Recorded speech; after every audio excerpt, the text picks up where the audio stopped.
E aí, turma, aqui é o JP e a gente vai dar sequência ao nosso estudo da estrutura atômica. Hoje, estudando como esses elétrons que estão presentes no nosso átomo, na região da eletrosfera, estão organizados. É o que a gente chama de distribuição eletrônica, ok? Talvez você já tenha estudado de maneira mais simplificada isso, distribuindo esses elétrons em camadas, mas hoje a gente vai ter um estudo um pouco mais detalhado analisando essa distribuição em subcamadas, ok? Então, vamos lá, dando sequência ao nosso conteúdo. O que é a chamada distribuição eletrônica? Como eu disse, é quando eu arranjo esses elétrons da eletrosfera em níveis e em subníveis. Então, vamos lembrar que no átomo de Bohr, eu tenho o núcleo e o elétron está em volta em órbitas. Só que essas órbitas elas têm diferença de uma para outra e justamente eu preciso saber organizar esses elétrons nessas órbitas, nesses níveis energéticos. Assim, a gente faz isso através da distribuição eletrônica. Enquanto eu falo de camadas ou níveis, a gente usa letras maiúsculas começando a partir da letra K. Então, temos aqui, ó, camada K, L, M, N, O, P e Q. Também posso chamar de nível energético, primeiro nível, segundo nível, terceiro nível. Por que começa com a letra K? Justamente porque é uma origem em homenagem a Lord Kelvin, cientista, inclusive, que a gente usa muito na escala de temperatura, a escala Kelvin, ok? Enquanto subníveis, nós temos 4 subníveis. Subníveis S, P, D e F. São siglas de palavras em inglês, tá? Tem justamente um significado, mas isso para a gente não acaba interferindo nesse conhecimento. É interessante a gente entender que hoje, com todos os 118 elementos químicos que a gente tem, essas são as camadas, né, os níveis e os subníveis que a gente usa. No futuro, se a gente descobrir novos elementos, a gente vai dar sequência aqui preenchendo mais camadas e mais subníveis. Por enquanto, não tem necessidade disso, uma vez que, se eu fizer a distribuição de todos os elétrons, eles cabem exatamente nessa quantidade que eu tenho. Assim, é como se eu tivesse, por exemplo, um arquivo, né, de escritório e esse arquivo fosse organizado por gavetas. A gente vai preenchendo essas gavetas numa certa sequência. E cada gaveta tem determinado tamanho. Além disso, a gente tem mais gavetas do que precisa. Então, o dia que eu precisar usar essas novas gavetas, esses novos espaços, aí sim eu aloco os elétrons lá. Do contrário, não tem necessidade disso. Vale a gente saber também que, da forma como eu coloquei, está em ordem crescente de energia. Então, eu tenho aqui o nível K é menos energético que o L e assim por diante. Então, desses daqui, o mais energético é o nível Q, a camada Q. Assim como aqui nos subníveis, o subnível S é o menos energético, depois vem P, D e o mais energético é o F, ok? Essa informação é relevante porque, como a gente vai distribuir esses elétrons, a gente tem que distribuí-los de forma que eles ocupem os menores estados de energia. Então, a gente tem que seguir uma determinada ordem na hora de preenchê-los, tá certo? Como que a gente guarda justamente esse S, P, D e F? Muitos brincam, para quem gosta de futebol, como São Paulo, Deus do futebol, ok? Muito útil a gente saber essas letrinhas aqui. Lembrando que aqui são letras maiúsculas e aqui são letras minúsculas. Depois, se eu precisasse preencher, seria aqui a letra R. E aqui seria a letra G. E assim por diante. Ok? Como que eu faço para saber a capacidade dessas gavetas? Então, vamos lá. Tenho aqui os subníveis S, P, D e F e a quantidade máxima de elétrons em cada um. Então, no subnível S, cabe apenas 2 elétrons. No subnível P, 6. No subnível F, no subnível D, 10 e no subnível F, 14. Perceba aqui que eu sempre aumento de 4 em 4, tá? Então, se você souber o primeiro, é só você lembrar que os demais é só você ir aumentando 4 unidades, ok? Assim, se um dia a gente precisar do subnível G, ele vai ter, a gente já consegue saber, ele vai ter 18 elétrons, ok? Vamos lá. Como que a gente vai distribuir? Muito simples, o preenchimento tem que seguir essa ordem crescente de energia, uma vez que tem que ser dos menores estados energéticos para os maiores. Para isso, a gente vai usar esse diagrama aqui, tá? Como que é a ordem, né, a sequência de preenchimento? A gente vai traçar retas na diagonal. Então, atenção aqui, essas retas são muito importantes. O que você faz? Você não precisa decorar a ordem. É só você saber montar. Então, perceba aqui que eu coloco de 1S até 7S, de 2P até 7P, 3D até 6D, 4F, 5F. Okay? Então, eu tenho aqui uma escadinha, S, P, D, F. Sem segredo. E na hora de traçar, muito simples. Tem aqui, ó, começo pelo 1S, acabei nessa sequência aqui, começo de novo aqui, ó, vou pro 2S, tá aqui. Acabei essa sequência, vou pro 2P. Então, depois do 2P vem o 3S. Acabei essa sequência, 3P, 4S. Acabei essa sequência, 3D, 4P, 5S. Acabei, 4D, 5P, 6S. 4F, 5D, 6P, 7S. E por fim a última sequência nossa, 5F, 6D, 7P. Se um dia descobrirem novos elementos, justamente o primeiro que vai vir aqui, ó, no 8S, que ainda não existe, é aquela gaveta desocupada, tá certo? Mas é essa sequência. Esse diagrama, aqui no Brasil é conhecido como diagrama de Linus Pauling. Linus Pauling foi um cientista que deu inúmeras contribuições para a ciência, mas é interessante porque somente aqui ele é chamado como diagrama de Linus Pauling, tá? Não necessariamente foi Linus Pauling que fez a descoberta desse modelo, tanto é que se você procura em outras referências em inglês, internacionais, você não vê nenhuma menção a esse diagrama como sendo o diagrama de Linus Pauling, mas sim um diagrama de energia, tá? Então, a título de curiosidade aí. Esse diagrama, como eu disse, ele está em ordem crescente de energia. Então, se eu coloco em sequência, eu tenho essa ordem de sequência aqui. Quando eu digo decorar, é porque tem muitos alunos que decoram justamente essa sequência. Não tem necessidade disso, tá? Até porque quando tenho menos elétrons para distribuir, fica mais fácil, a gente até acaba guardando. Agora, quando chega mais para esse final aqui, é muito fácil de você se confundir ou trocar a ordem. Para não ter perigo, minha recomendação: monte esse diagrama na hora que você precisar e aí você vai completando. Então, por exemplo, você sabe que no S cabe 2, no P cabe 6, no D cabe 10, no F cabe 14. E você vai preenchendo. Muito simples, ok?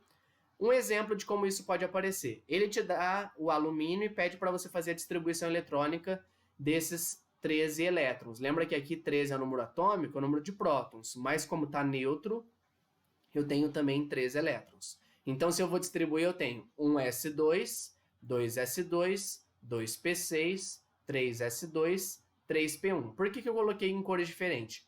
Essa distribuição é a chamada distribuição em subníveis ou em subcamadas. É a melhor para a gente fazer. Mas o exercício pode te pedir a distribuição em camadas. Então, ó, camada 1, eu tenho 2 elétrons, tá aqui. Camada 2, eu tenho 8 elétrons, tá aqui em vermelho. Camada 3, eu tenho 3 elétrons, tá aqui. Perceba que se eu somar os elétrons aqui em cima, ó, esse número pequenininho, eu vou ter justamente 13, que é o número que eu comecei. Ou se eu somo aqui nas camadas, eu também tenho esse mesmo valor, ok? Então, duas formas como ele pode pedir para vocês.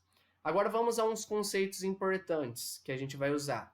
Primeiro conceito, o que é a chamada ordem energética? Ordem energética é justamente seguindo esse diagrama de Linus Pauling que a gente estudou. Então, eu sigo com as retas na diagonal, ok?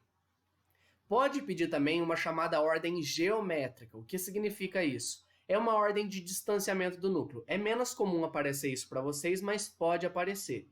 Se aparecer, como que você vai fazer isso? Essa ordem geométrica, para você passar para o nível seguinte, então você está no nível 1, para você passar ao nível 2, você tem que preencher completamente o nível 1. Depois você vai para o nível 2, depois para o nível 3 e assim por diante, porque ele não se preocupa com a energia de cada subnível, ele se preocupa simplesmente com o distanciamento do núcleo. A gente vai fazer um exemplo daqui a pouco e vai ficar mais claro isso, tá? Mas se ele pedir distribuição eletrônica, você faz a ordem energética. Só vai fazer essa daqui quando ele pedir a geométrica, ok?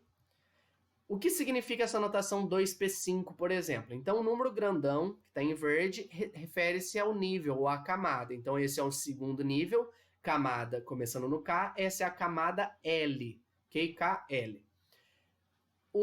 Essa letra minúscula em vermelho se refere ao subnível que eu estou falando. Então, eu estou falando aqui do subnível P, ok? E o número pequenininho em azul é a quantidade de elétrons que eu tenho nesse subnível. Lembra que no subnível P cabem 6 elétrons. Eu não preciso colocar esses 6 desde que eu tenha menos que isso. Só vou colocar se eu precisar preencher todos e aí sim eu passo para a camada, para o nível seguinte, para o subnível seguinte. Então, aqui é o número de elétrons no subnível. Por isso que eu disse que se você somar os números pequenininhos, você vai remeter ao número atômico, que, se está falando do átomo neutro, é justamente o número de elétrons também. Outros conceitos. O conceito de camada de valência. Cuidado, aqui é camada. Eu represento por CV. Camada de valência é a camada mais externa. Então, na hora que eu termino de distribuir, faço bonitinho a distribuição em subníveis, aquela que tiver o maior número grandão, né, na frente da distribuição é justamente a camada de valência. Lembra que o número grande é a camada, o número pequenininho é o número de elétrons. Então, o que tiver um maior número grandão é justamente a camada de valência. Já o subnível mais energético, como eu disse aqui, subnível, eu estou falando se é S, P, D ou F. É justamente o último subnível que eu preenchi. Então, vou lá no diagrama de Linus Pauling. O último que eu coloquei, por estar em ordem de energia, é o mais energético. Represento por SMV. Então, vamos lá. Exemplo, eu tenho aqui o escândio, que o número atômico é 21. Como eu estou falando do átomo neutro, eu faço justamente a distribuição com 21 elétrons. Se eu faço a distribuição em ordem energética, o comum nosso é justamente aqui, ó.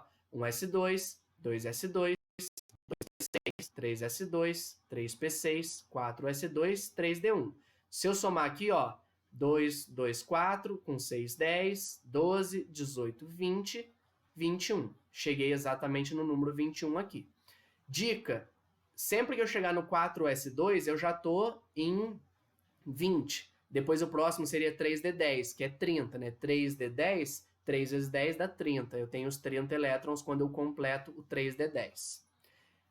Como que eu faço agora para colocar essa distribuição na ordem geométrica? Então, primeiro você distribui na ordem energética. Agora, na geométrica, você só reorganiza. Então, ó, primeiro eu coloco a camada 1, depois o nível 2, depois o nível 3. Perceba que aqui eu troquei de ordem, ó. Por quê? Eu estou pegando aqui o nível 3, que é menos energético que o nível 4. Desculpa, é menos, está mais próximo do núcleo. Energético está aqui a ordem, tá? Então, tenho aqui a minha ordem geométrica. Perceba que ela foge um pouquinho da nossa lógica na hora de distribuir. Cuidado para não confundir isso, tá? Essa primeira que eu fiz é a mais importante. Se eu quero distribuir em camadas, simples. Na camada 1 eu tenho 2 elétrons, na camada 2 eu tenho 8, na camada 3 eu tenho 9, então contei aqui 9 elétrons, na camada 4, 2 elétrons. Ok? Camada de valência é o maior número grandão aqui. Qual que é o maior número grandão aqui? É 4, então é a quarta camada, ok? Ou eu também posso falar como é a camada N. Eu posso falar que é o quarto nível energético ou camada 4. Essa é a camada de valência. Subnível mais energético. O último subnível que eu preenchi foi o subnível 3D. Então, ele é o mais energético. Foi onde eu coloquei o último elétron. Ok? Agora, como que eu vou fazer a distribuição eletrônica em íons? Atenção aqui. Temos dois tipos de íons, íons positivos e íons negativos. Para os íons negativos, os chamados ânions, é só eu acrescentar esse elétron ou elétrons que estão a mais na sequência do diagrama. Então, preenchi o diagrama, continua a sequência. Como assim? Por exemplo, o cloro. Tenho aqui, como está neutro, eu tenho 17 elétrons para distribuir. Se eu faço a distribuição, tenho aqui 1s2, 2s2, 2p6, 3s2, 3p5. Agora, se eu falo do íon cloreto, né, o Cl-, o ânion Cl-, eu tenho aqui, ó, 17 é o número atômico. Como ele tem esse negativo, ele vai ter um elétron a mais, ou seja, tem 18 elétrons. Eu não tinha distribuído já 17 aqui? O próximo elétron, o elétron número 18, vai na sequência. Como eu não preenchi ainda o nível 3P, né, o subnível 3P, é onde eu coloco esse elétron que está sobrando. Então, ele vai de 3P5, agora ele para em 3P6. Coloquei esse elétron. Se eu tivesse que interar isso e seguir, depois do 3P viria o 4S e assim por diante. Então, é só seguir a sequência do diagrama. Já com cátions, a gente tem que tomar um cuidado. Por quê? Para eu fazer a distribuição de cátion, eu primeiro distribuo no átomo neutro e só depois eu vejo a carga desse cátion e eu retiro os elétrons da camada de valência. E tem que ser da camada de valência, tá? Senão você vai distribuir de maneira errada. Exemplo, pego aqui o sódio. Ele tem como neutro, né, átomo neutro, ele tem 11 elétrons. 1s2, 2s2, 2p6, 3s1. Se eu quero fazer a distribuição do íon, né, Na+, desse cátion, aqui esse mais significa que está sobrando uma carga positiva. Então, agora ele tem apenas 10 elétrons. Analisando a distribuição eletrônica do átomo neutro, que está igualzinho aqui, o que eu faço? A camada de valência é a camada 3, está aqui, ó. Então, é esse elétron que eu vou arrancar. Como tem apenas um elétron, eu tiro isso daqui, eu nem escrevo. Então, a distribuição eletrônica, quando eu for escrever, eu paro em 2p6. Dica: escreve no rascunho, faz certinho, risca o que você tem que riscar para você não se perder no raciocínio, e aí depois você reescreve desse jeito aqui, sem precisar colocar esse X e o 3S1, você coloca como a distribuição do Na+. Aí você não tem perigo de errar, de se perder no raciocínio. Um exemplo um pouquinho mais complexo, tem aqui o íon ferro 2+. Ele tem 26 prótons, então como ele é 2+, ele tem 24 elétrons. Perceba que a distribuição eletrônica dele é essa daqui, ó, enquanto átomo neutro. Eu não tenho esses 2+ aqui, ó. Perceba que se eu contar aqui, vai dar 26 elétrons. A camada de valência aqui é a camada 4s2. Lembra que é o maior valor, tá aqui, ó. Maior valor grandão, tá? O 4. Ele tem 2 elétrons. É justamente os 2 elétrons que eu preciso arrancar. Então, eu vou tirar esse daqui. Então, na hora que eu fizer a distribuição eletrônica do ferro 2+, vai ficar justamente 1s2, 2s2, 2p6, 3s2, 3p6, 3d6. Eu nem escrevo o 4s, ok? Cuidado, tá? Porque isso daqui é muito tema de questão de vestibular e é pegadinha se você não presta atenção. Não é difícil, mas um detalhe pode fazer você errar. Para a gente fechar aqui alguns detalhes. Tenho aqui o meu átomo de crômio, 24 elétrons, está aqui a distribuição que seria natural da gente fazer. Até 4s2 eu tenho 20, como são 24, 3d4. Essa daqui não é a distribuição correta dele, tá? Se você olha a distribuição correta dele, eu não encontro essa como correta. Eu encontro essa daqui. O que tem de diferente aqui de uma para outra? Perceba que era 4s2, 3d4. A correta é 4s1, 3d5. Por que isso acontece? Vamos lembrar, no subnível D cabem 10 elétrons. Se eu tenho aqui D5, eu tenho metade dos elétrons do subnível. Ter metade ou ter o subnível completo gera estabilidade para ele. Então, o que a natureza faz sabiamente? O S cabe apenas 2. Ela pega um desses 2 elétrons que já tem e joga para o D, porque agora, em vez de eu ter um totalmente completo, que é o 4s, e um que não está nem completo e nem semi-completo, ele faz com que eu tenha 2 semi-completos. Então, aqui eu vou ter um subnível D semi-preenchido. Isso daqui confere maior estabilidade ao crômio do que essa primeira distribuição. Então, a correta é essa daqui. Não é sempre que isso aparece em questões de vestibular. Pode aparecer, então vale a pena a gente ficar atento. Isso acontece com qualquer distribuição que seja semi-preenchida? Não. Isso vai acontecer com o subnível D. Então, quando eu tiver algum caso de D4 que puder virar D5, é o que vai acontecer. Isso acontece com o crômio e, na mesma família dele, o molibdênio. Também acontece com camada cheia, né? No caso na camada cheia não, com subnível D cheio, que é o caso de D9 que vira D10. Onde eu encontro isso? Com a prata e ouro principalmente, tá? Então, se você encontrar uma distribuição um pouquinho diferente da que é instintiva, que você está acostumado a fazer, não estranhe, é por conta de ter um orbital, um subnível D semi-preenchido ou totalmente preenchido, tá?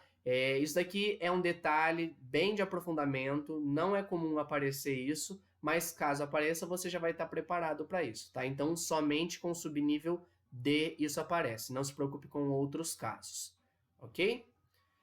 Outra coisa que pode aparecer para a gente e é um pouco mais comum é justamente isso daqui, ó. Vamos pegar a distribuição do argônio. Argônio é um gás nobre, ele tem como átomo neutro 18 elétrons para a gente distribuir, tá? Aqui é a distribuição dele. Se eu conto aqui, ó, na camada de valência, que é a camada 3, ele tem 8 elétrons, tá? Na nossa aula tabela periódica, a gente vai aprender a reconhecer que esses 8 elétrons, camada de valência, se refere a um gás nobre.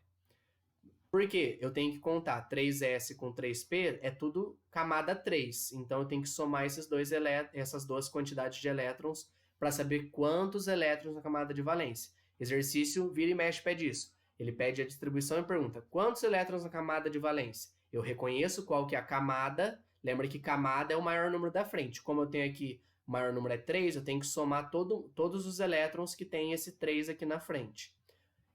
Ele tem 8 elétrons, é um gás nobre. Agora eu vou fazer a distribuição eletrônica do arsênio. O arsênio tem 33 elétrons para a gente distribuir. Olha que interessante, em alguns livros ou exercícios ele traz essa notação aqui. Por que ele faz isso?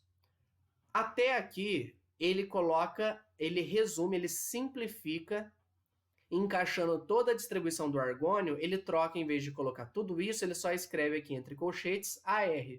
Porque é um gás nobre, então ele tem a camada cheia até aqui. Depois do 3P, ele segue 4S2, 3D10, 4P3, inteirando os 33 elétrons que eu tenho que distribuir. Quando que eu posso fazer isso daí?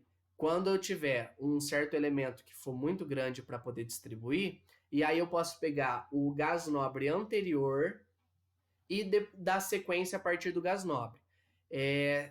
Não faça isso se o exercício não te pedir para fazer. É mais fácil você olhar isso e reconhecer, saber o que significa, do que quando ele te pedir uma distribuição eletrônica, você fazer isso daqui, tá? Então, você só vai fazer esse tipo de simplificação quando ele falar que você pode fazer. Do contrário, é mais fácil ele te dar isso e pedir que você assinale uma alternativa correta ou que você transforme de uma para outra, enfim.